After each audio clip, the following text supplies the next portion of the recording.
नमस्कार, मी पंजाब डक हवामान अभ्यासक मुक्काम पोस्ट गुगली समजा तालुका शिलो जिल्हा परभणी. आज आहे 15 जून 2024. आजपासूनचा परत शेतकऱ्यासाठी अंदाज देत आहे. सर्व शेतकऱ्याला सांगू इच्छितो, शेतकऱ्यांनो, आता म्हणजे आज 15 जून पासून तर जवळपास 23 जून पर्यंत राज्यामध्ये भाग बदलत बदलत पाऊस पडणार. आज या तालुक्यात पडणार, उद्या दुसऱ्या तालुक्यात, परत त्या तालुक्यात, म्हणजे एक दिवस आड पाऊस येणार आहे म्हणून हा अंदाज घ्यायचा. आणि परत एक सांगू इच्छितो, राज्यात सांगायचं झालं तर हा पाऊस म्हणजे जवळपास पूर्व विदर्भ, पश्चिम विदर्भ, दक्षिण महाराष्ट्र, उत्तर महाराष्ट्र, कोकणपट्टी, खानदेश, मराठवाडा सगळीकडेच काय होणार आहे, भाग बदलत पडणार आहे म्हणून हा अंदाज लक्षात येतात. एकंदरीत परिस्थिती बघितली तर राज्यामध्ये काय झालं, पाऊस सुरू आहे, पण सर्वदूरचा पाऊस नाही. पण सर्व शेतकऱ्याला सांगू इच्छितो, हा पाऊस सर्वदूर पडणारा नाही, भाग बदलत पडणार आहे. आज या तालुक्यावर पडत, आज या गावात पडत, उद्या दुसऱ्या गावात पडत म्हणून हे अंदाज लक्षात येतात. आणि सर्व शेतकऱ्याला सांगू इच्छितो, मग नेमका पाऊस कधी येणार तर तुम्हाला एक सांगू इच्छितो, राज्यामध्ये म्हणजे सांगायचं झालं तर 25 जून पासून म्हणजे 25 ते 30 जूनच्या दरम्यान राज्यात सर्वदूर मोठा मुसळधार पाऊस पडणार आहे म्हणून हे अंदाज लक्षात येतात. पण त्याआधी तुम्हाला एक सांगू इच्छितो, राज्यामध्ये 15 जून पासून ते जवळपास 23-24 जून पर्यंत भाग बदलतच पाऊस पडणार आहे म्हणून हे अंदाज लक्षात येतात. सांगायचं झालं तर म्हणजे नंदुरबार जिल्ह्यात देखील पाऊसमध्ये भाग बदलत पडणार आहे, जळगाव जिल्ह्यात भाग बदलत पडणार आहे, नाशिक जिल्ह्यात भाग बदलत पडणार आहे, बुलढाणा जिल्ह्यात भाग बदलत पडणार आहे, अकोल्याकडे तसंच पडणार आहे, अमरावतीकडे तसंच पडणार आहे, वाशिमकडे पडणार आहे, हिंगोलीकडे, नांदेडकडे, त्याच्यानंतर यवतमाळकडे देखील भाग बदलत पडणार आहे. आणि त्याच्यानंतर सांगायचं झालं तर हिंगोली, परभणी, बीड, संभाजीनगर ह्या भागात देखील भाग बदलत पडणार आहे.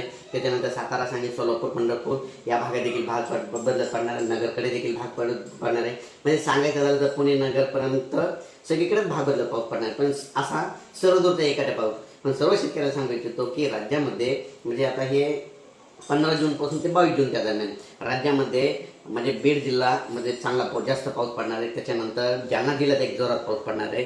त्याच्यानंतर संभाजीनगर एक पडणार आहे, बुलढाणा जिल्ह्यात एक पडणार आहे, परभणी जिल्ह्यात एक पडणार आहे, आणि नगर जिल्ह्यात एक पडणार आहे, आणि सोलापूर जिल्ह्यात एक. म्हणजे ह्या 16 ते 22 मध्ये जरा मोठा पाऊस पडणार आहे. म्हणजे काही काही ठिकाणी ओढे नाले वाहते, कुठं मुसळधार पडेल, वाऱ्यासहित अतिवृष्टी देखील होईल म्हणून हे अंदाज लक्षात घ्या.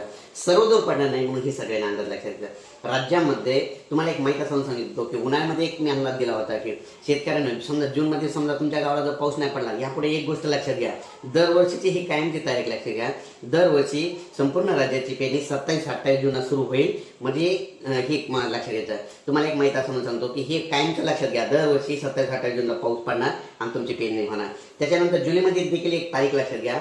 जुलैमध्ये 10 जुलै ते 15 जुलै, 10, 11, 12, 13, 14, 15 ह्या 5 दिवसामध्ये दरवर्षी महाराष्ट्रामध्ये पाऊस पडतो म्हणून हे 5 दिवस लक्षात घ्या. त्याच्यानंतर काय करा, 16 सप्टेंबर ते 21 सप्टेंबर, 16, 17, 18, 19, 20, 21 सप्टेंबरला दरवर्षी महाराष्ट्रात पाऊस पडतो म्हणून ही एक तारीख कायमची दरवर्षीची लक्षात घ्या. यापुढे पाऊस कोणाला चित्र नका. त्याच्यानंतर काय करा, एक अवकाळी पावसाची तारीख लक्षात घ्या. 2 डिसेंबर ते 7 डिसेंबर, 2, 3, 4, 5, 6, 7 डिसेंबरला दरवर्षी महाराष्ट्रामध्ये विजेच्या कडकडाचा अवकाळी पाऊस पडतो म्हणून ही एक लक्षात घ्या. त्याच्यानंतर काय करा, आणखीन एक गारपिटीचे तुम्हाला एक तारीख सांगतो. दरवर्षी 22 फेब्रुवारी ते 10 मार्च दरम्यान दरवर्षी महाराष्ट्रामध्ये गारपीट होते, हे कायमचं लक्षात घ्या. म्हणजे सांगायचं झालं तर सर्व शेतकऱ्याला सांगतो, आता म्हणजे आज 15 जून पासून ते 22-23 जून पर्यंत भाग बदलतच पाऊस पडणार आहे, सर्वदूर पडणार नाही. ज्या ठिकाणी पडणार तिथं ओढे नाले वाहणारा पडणार आहे म्हणून हे अंदाज लक्षात घ्यायचा. शेतकऱ्याला एक विनंती करतो की ज्यांच्या शेतामध्ये एक की ओल गेली तर पेरणी करायला काही हरकत नाही म्हणून हे देखील लक्षात घ्यायचं. पण चांगला आपल्या महाराष्ट्रामध्ये चांगला पाऊस म्हणजे 26-27-28 जूनला पडणार आहे आणि त्याच्यामध्ये सर्वांची पेरणी लागणार आहे म्हणून हे अंदाज लक्षात घ्यायचा. अचानक वातावरणात बदल झाला तर लगेच एक मेसेज दिला जाईल. धन्यवाद.